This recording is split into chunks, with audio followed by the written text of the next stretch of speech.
Good afternoon, Gooners. Good afternoon, football fans, and welcome along to Two Old Gunners, the podcast series that we've been running for a couple of weeks now, and also it's just getting better and better. The subject today is our 5 favourite midfielders of all time. So this could be interesting. There's a little caveat before we start. Don't forget that these are just mine and Richard's opinions. It doesn't mean they're right, doesn't mean they're wrong. So if you want to put your suggestions in, please do put it in the comments of YouTube, or if you're listening on a podcast, put it in the comments. It'd be glad to know what you. It's sort of good to know what you think. And after this little video, we will get straight on with the show.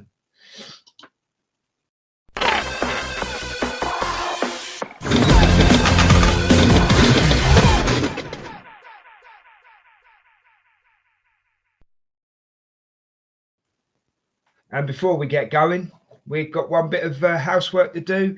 I've got to introduce the other old gooner, the man, the legend, knows his stats like no one else. Statman Rich, how you doing, bro? I'm good, thank you. And yourself? Yeah, I'm good. This one should be interesting, shouldn't it? Yes, I'm looking forward to it. Yeah, okay. So it's a top 5, guys. So, Richard, give us your first one out of the 5, mate. Well, this Spanish player, he joined us from Malaga in 2012. He left in 2018 because of injury. Santi Cazorla, he won us the 2014 and 2015 FA Cups with us, and the 2014-15 Community Shield, and the 2015-16 Community Shield. Great, mate. Do you know what? I had him further down my list, but I'm going to mention him now, so we're not repeating it later. From my point of view, in his day, he was Martin Odegaard and Declan Rice combined, and he loved Arsenal through and through. I know he went off to play for other teams, but he's always wanted to come back to Arsenal in some capacity, either a coach. And do you know what? When he was still playing, I probably would have had him back.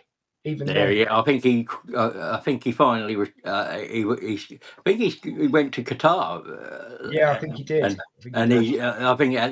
He was with a video, but I think he's in Qatar this season, and it's he's trying to go as long as he can before he packs his boots up. But yeah, he's got a motor on him. He's kept going, hasn't he? Yeah. So, yeah. Great shout, mate. But as I say, it would have been later on down my list, but because you've already mentioned him, I don't want to repeat later on. Okay, mate, give us your number 4. Well, this former midfielder joined in 66, 72. He actually came back to manage us, and that is George Graham. He won the Intercity Fairs Cup with us, the 71 FA Cup and the 70-71 league title, and won Community Shield. Great shout, mate. Great player. I mean, he's got one of the legendary celebrations of all time.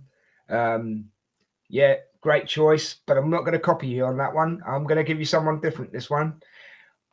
I'm going to go, my number 4 is Cesc Fabregas. Yeah. Such a talented kid. Absolutely. He woke Arsenal up, I thought, when Cesc Fabregas joined us. Yeah. He gave us, that's the first time I can remember Arsenal basically having a different dimension of play. It wasn't always the 1-0 and park the bus. You know what I mean? And let's be honest, Rich, we're well known for that, aren't we?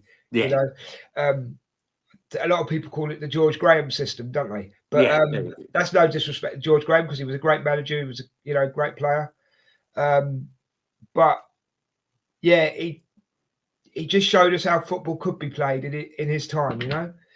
And I like the kid. I really like the kid. I know he went to Chelsea, he went to Barcelona, back to his home club. But we hate Chelsea. I know that, and Chelsea hate us. But yeah, just great player. Made you gasp. You know how you can watch a game of football and you can gasp? Yeah. He made you gasp. Do you know what I mean? So yeah, that's my number 4. It's Cesc Fabregas, mate. I can quite understand that. Yeah. Your number 3, mate?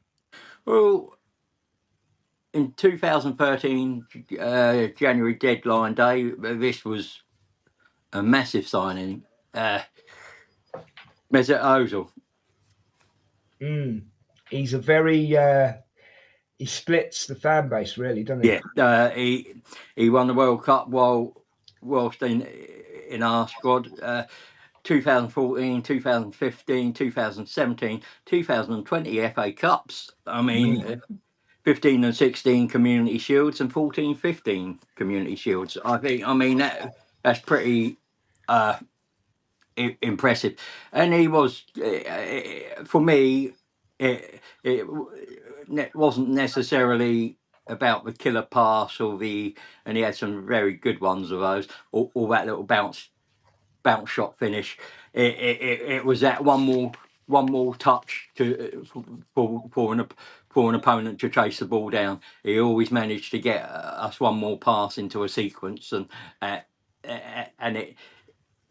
that's often quite underrated. It's sort of just tires opponents out over the course of a game. Again, mate, great choice. He's not on my list though. I've got to be honest. Not because I don't like him. I Oh, thought he's a Marmite player, isn't he? yeah. Not because I don't like him. I just got other players here that I appreciated more, I guess. Great player. Yeah. Didn't end very well for Arsenal, really, with him. Have you seen him today, mate? He's built like a tank. No, I haven't seen him. He's No. basically a bodybuilder now. He's rock solid, mate. Absolutely rock solid. But there we go. So Mesut Ozil's your number 3, yeah? Yeah. Right. Okay, my number 3, and I'm going to give you some stats for a change. And I don't think this player gets the credit he deserves from a lot of the fan base, but the older fan base give him credit, yeah? Robert Pires. Yeah. His career, Arsenal career, 2000 to 2006, 284 appearances, 84 goals, 2 Premier Leagues and 2 FA Cups. Another good CV, if you know what I mean, mate. Yeah. And do you know what I mean? To me, he was French silky style. And he was good at running at players, could score goals, could score some bangers, actually, And yeah, just genuinely don't think he gets the credit he deserves. And he was part of the Invincibles team, do you know what I mean? Yeah. So yeah, my number 3 is Robert Pires, mate. Right, Brilliant. what's your number 2, mate? I think I know how these number 2s might go actually, but what's your number 2?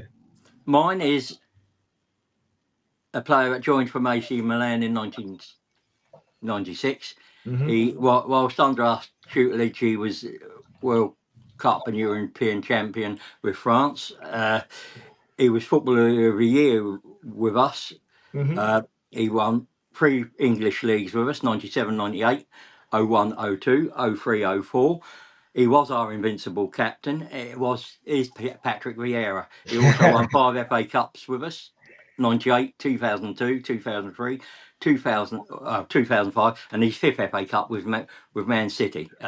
He won, but it's that invincible, and he was a beast. Yeah, I totally concur. He's my number 2. There's only one player for me that knocked him off the number 1 spot. But as I say, usually we say these aren't in number order. Yeah. But these 2 players were just my number 1 and number 2 were just outstanding. Yeah. Totally agree with you. He wasn't scared of no one. He was a general in the midfield. Do you know what I mean? Captain, he was a super captain when he was captain. I can't say any more superlatives about him, mate. You've said it all. Yeah. An Arsenal well, I think all 5 that we've picked are Arsenal legends in their own way. In their own way, do you know what I mean? But definitely an Arsenal legend. Anyone who wins a piece of silverware for a club has to be, and in these cases, multiple pieces of silverware. Yeah, exactly. Have to be considered legends. Exactly. Yeah, but totally agree with you 100%, mate. My number 2, Patrick Vieira. He's a god, basically, among men. You know what I mean?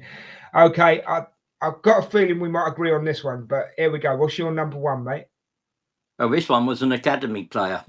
He joined in actually from an academy in 84, 85. He was Oh, the no. part of the 89 winning midfield. He And in 1991, he won the League Cup in 87. He won the Community Shield 91, 92. And that, he scored the winning goal in 89 against Liverpool. It is Mickey Thomas. Well, good shout, mate. We haven't agreed on number one. I thought we were going to, but we haven't. That's absolutely fine. Great shout. Totally understand where you're coming from. For an Arsenal fan, the passion of that night and the energy of that night. Mm. I know we try and put it into words, but you actually can't, can you? No, not. Yeah. And as I said, I was in the Kop end and seeing that goal from the Kop end and wanting to celebrate, but knowing you couldn't because where I was, and I didn't want to cause my uncle any grief either. It was a special moment. Yeah. No, I get it. I get it. Oh, it's good to have a different number one then, because I thought we were going to agree on this. Do you want to have a guess who my number one is? Well, there's two guesses. You'll either be Rocky Rocastle or you'll be maybe Petit. Well, I'm actually going to do a joint. Actually, I'm changing the rules slightly, right? I'm going to do a joint number one, if that's okay. Yeah. Liam Brady, Oh, yeah. absolute legend. And yes, Rocky Rocastle. And I've put him there as well because obviously career ended too early. I know he went off to Leeds, but he was there in the 89 as well, wasn't he? Yeah, he was in. Yeah. He was playing in Yeah. that game. So I thought you might go Rocky or Liam. So if you were going to, both very yeah, close to mine. It's just exactly. I wanted to cover all eras. No, I and get it's that. very hard to. That's cool. See, if you'd have gone Liam, I would have gone Rocky, and if you'd have gone Rocky, I would have gone. You know what I mean? Yeah. So, but because you haven't mentioned them, and it's not to be disrespectful, I'm going to just put them both there if that's okay. I know it's a top fine five. by me. I know it's a top five, but I just want to give you a couple of Liam Brady stats. Career 1973 to 1980. 307 appearances, 59 goals, 1 FA Cup. Liam Brady was one of the most technical, gifted players of his era. Yeah, and I think was. that he was just the older generation that we are part of, mate, hold Liam Brady in very high regard, but they also hold Rocky Rocastle in very high regard. Do you know what I mean? And I couldn't just put Rocky Rocastle in as an honourable mention. I had to make him part of the list. Yeah. You know what I mean? Yeah. I know I've cheated slightly, and I'm sorry about that. But no, it was. Who do I leave out if I've got Rocky Rocastle in there as well? And as with all these lists, sometimes we leave players out that deserve to be on these lists, and there are more of them we've mentioned here. Yeah, of course. I mean, Emmanuel Petit. You've got. Jack Wiltshire. Gilbert Silva. Yeah. You know what I mean? Gilbert. Aaron Ramsey. I mean, you could go on and on, couldn't you, really? Yeah, there's so many. Brian Talbot, Charlie George. No, did you say Charlie George? No, you said George Graham, didn't you? Yeah. Alan Ball. Yeah. Peter Storey. Yeah. I mean, genuinely take your pick. Take your pick. Do you know what, Rich? This wasn't a hard one at all. That's what I liked about this list. Others have been hard, but this wasn't a hard one at all, because every player that I've mentioned meant something to me. Yeah. Do you know what I mean? And I know the ones that you have mentioned have meant something to you. So, I mean, even Kolo Touré. And I've got to say before we go, I mean, the reason modern players haven't made it, i.e. Declan Rice and Martin he could have both him and Martin Zubimendi were considerations for me, but but they haven't won anything. They haven't won, exactly. But if we did this again in say 5 years' time, they will probably get in the list. Exactly. Be very hard to lose. That's the point I wanted to make. They would probably get into the list. You know what I mean? Doesn't mean they're not great players. I mean, even Mikel Arteta was a midfielder. Do you know what I mean? And again, he could have got onto this list, but Thomas Rosicky, mate. Theo Walcott. the list is endless. The list is endless. Right. That's another. Can you believe, Rich? That's another one done. It's wrapped up. We've done really, really well there. Yeah. Can I just say as well, great choices. I loved your choices. Thank you. I enjoyed your choices as well. And the thing is, we don't discuss these. No, we don't And confer before the so show. if you do get ones that are very identical, it's just by pure chance and because Yeah. they've meant something to us. Yeah. I mean, and if we do get a copy, I always say the copy before the rest of them because you've already said it. Do you know what I mean? Yeah. It makes the show flow a bit better, I think. Yeah. So, guys, I'm going to do the outro. Don't forget to give us a like and a share on Two Old Gooners and also in the North Bank. Great channel. We have great content on there. We have watch-alongs. We have the Big Sunday show. And hopefully starting in the next week or so, we're going to have an Arsenal history show with Aisha, who's a great member of the team, isn't she, mate? Yeah. You know what I mean? And she's going to come on to one of these later ones. Yeah, doing a historic one with us, isn't she? Yeah. So I'm looking forward to that. She knows her stuff as well, guys. Yeah, so don't forget, give us a like, a share, and a subscribe on Two Old Gooners and in the North Bank. If you're listening on the podcast, thanks very much. We appreciate it. Don't forget, you can hear us on all podcast platforms. Richard, thanks so much, mate. It's been a great show. Loved it. Love doing these with you, mate. It's sometimes it's an eye opener as well. Do you know what I mean? So yeah, I learned something as much as I try and give out some information as well. So until next time, guys, take care of yourselves, love each other, love yourselves, and peace. We're out of here.